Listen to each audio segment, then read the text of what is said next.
So in front of me I've got Comiso E6. In this video I'll show you how to perform hard reset of your earbuds.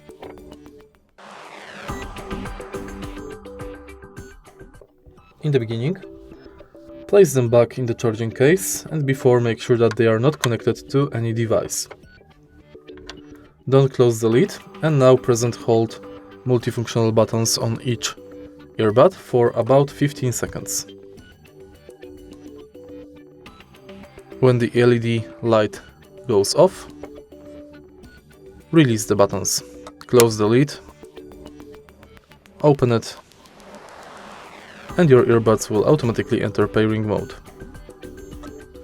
If you find this video helpful, please leave like, comment and subscribe.